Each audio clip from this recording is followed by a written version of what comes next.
Welcome to special analysis. నేను రమ్మ మండవ. ఈరోజు అనాలిసిస్లో భాగంగా మనం తీసుకోబోతున్న టాపిక్ ఏంటంటే, ఈరోజు పవన్ కళ్యాణ్ 2 సీట్ల మీద ఫోకస్ పెట్టారా అంటే అవుననే చర్చ ఉంది.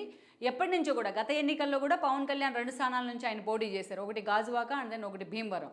2 చోట్ల నుంచి కూడా ఆయన ఓడిపోవడం జరిగింది.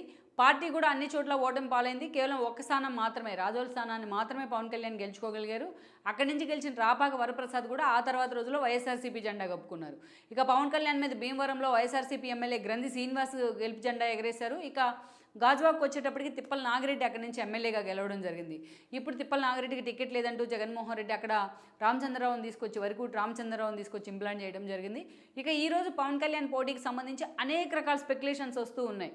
ఒక దశలో ఆయన పిఠాపురం నుంచి పోటీ చేస్తారనేది ఒక చర్చ అయితే, కాదు ఈసారి ఒక సీటుకే పోటీ చేస్తారు, అది కూడా భీమవరం నుంచి అనే చర్చ జరిగింది.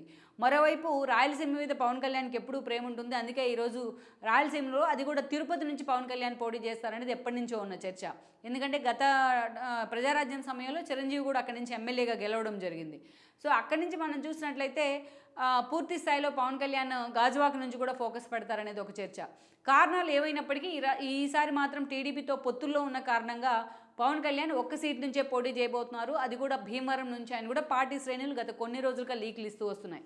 అయితే తన పోటీ గురించి ఇన్ని రకాలుగా స్పెక్యులేషన్స్ వస్తున్నా, ఇన్ని రకాల ఊహాగానాలు వస్తున్నా, ఇప్పటి వరకు పవన్ కళ్యాణ్ మాత్రం ఎక్కడ ఒక క్లారిటీ అయితే ఇవ్వలేదు తాను ఎక్కడి నుంచి పోటీ చేస్తున్నా అనే అంశానికి సంబంధించి.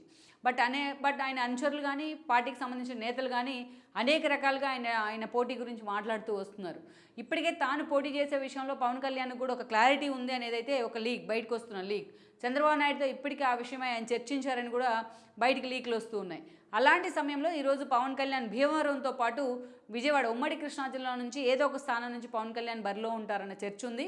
అయితే ఇది వ్యూహాత్మకంగా పవన్ కళ్యాణ్ అనునాయులు కానీ పవన్ కళ్యాణ్ అభిమానులు కూడా తెర మీద తీస్తున్నారన్న మరో చర్చ కూడా లేకపోలేదు. ఇక్కడ చూసినట్లయితే విజయవాడలో తూర్పు సీట్ నుంచి పవన్ కళ్యాణ్ పోటీ చేయబోతున్నారనేది ఒక లీక్, గత కొన్ని రోజులుగా వస్తున్న లీక్. అక్కడ అందుకు అనేక రకాల కారణాలు కూడా ఉన్నాయి ఇలాంటి చర్చ జరగడానికి. ఈ రోజున విజయవాడ తూర్పు నుంచి పవన్ కళ్యాణ్ కనుక పోటీ చేసినట్లయితే మరి టీడీపీ ఏం చేయబోతోందన్న చర్చ ఉంది. ఎందుకంటే అది టీడీపీకి ఒక hard core seat. Gadde Rammohan లాంటి వాళ్ళు గతంలో గన్నవరం నుంచి ఆయన ఎమ్మెల్యే చేయడం జరిగింది. అండ్ దెన్ 2014లోని అండ్ దెన్ 2019లోని కూడా గద్దె రామ్మోహన్ అక్కడి నుంచి ఎమ్మెల్యే అయి ఉన్నారు. సో అలాంటి ఒక హార్డ్ కోర్ సీట్ 2009 నుంచి కూడా ఒక హార్డ్ కోర్ సీట్ టీడీపీకి. మరి ఈ రోజున గద్దె రామ్మోహన్ అక్కడి నుంచి పక్కకు పంపించే పరిస్థితి లేదు టీడీపీలో. ఆయనకే టికెట్ కూడా అవకాశం ఉంటుంది.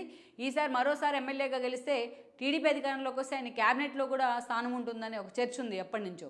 అలాంటి ఒక సీనియర్ ఎమ్మెల్యేగా ఒక స్ట్రాంగ్ హోల్డ్, తూర్పులో స్ట్రాంగ్ హోల్డ్ ఉన్న వ్యక్తిగా ఆయనకు పేరుంది. అలాంటి చోటు నుంచి పవన్ కళ్యాణ్ పోటీ చేస్తానంటే మరి టీడీపీ ఏం చేయబోతోందని చర్చ ఉంది. అసలు పవన్ కళ్యాణ్ అక్కడి నుంచి పోటీకి దించడానికి కూడా పలు కారణాలు ఉన్నాయని కూడా అంటున్నారు. అలాంటి ఊహ రావడానికి కూడా పలు కారణాలు ఉన్నాయి. ఈరోజు చూసినట్లయితే తూర్పు నుంచి దేవినేని అవినాష్ ఇన్ఛార్జిగా ఉన్నారు. ఆయన్ని పెనమలూరు పంపించే ప్రయత్నం చేస్తూ ఉన్నారు జగన్మోహన్ రెడ్డి. వన్స్ పవన్ కళ్యాణ్ అక్కడ పోటీ చేస్తారన్న ప్రచారంతోనే ఈరోజు అదే కాపు సామాజిక వర్గానికి చెందిన జగ్గయ్యపేట ఎమ్మెల్యేగా ఉన్న సామినేని ఉదయభాను తీసుకొచ్చి జగన్మోహన్ రెడ్డి తూర్పులో ఇంప్లాంట్ చేసే ప్రయత్నం చేస్తూ ఉన్నారు.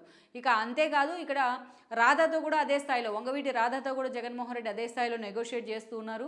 రాధా కనుక అంగీకరించినట్లయితే ఆయన్ని తూర్పు నుంచి బరిలో దించేందుకు కానీ సెంట్రల్ టికెట్ ఇచ్చేందుకు కానీ ఈరోజు సిద్ధంగా ఉన్నారనేది మొన్నటి వరకు జరిగిన చర్చ. కానీ ఈరోజు సెంట్రల్ టికెట్ను ఆల్రెడీ వెల్లంపల్లి శ్రీనివాస్కి అనౌన్స్ చేస్తున్నారు. మళ్ళీ అది విష్ణు తిరుగుబాటుకు కూడా సిద్ధమవుతున్నారు. నాకు ఆ టికెట్ వద్దు మహాప్రభు అని వెల్లంపల్లి వేడుకుంటున్నా, జగన్మోహన్ రెడ్డి ఆయన్నే అక్కడి నుంచి పోటీ చేయించాలని చూస్తున్నారు. సో సెంట్రల్ సీట్ మీద ఒక క్లారిటీ వచ్చింది కాబట్టి ఈరోజు విజయవాడ తూర్పు ఆ సీట్లో ఆల్రెడీ వంగవీటి ఫ్యామిలీకి ఒక గ్రిప్ అయితే ఉంది, ఒక హోల్డ్ ఉంది. అలాంటి టికెట్ వాళ్ళ ఫ్యామిలీకే ఇవ్వాలని కూడా జగన్మోహన్ రెడ్డి అంచనా వేస్తున్నారు.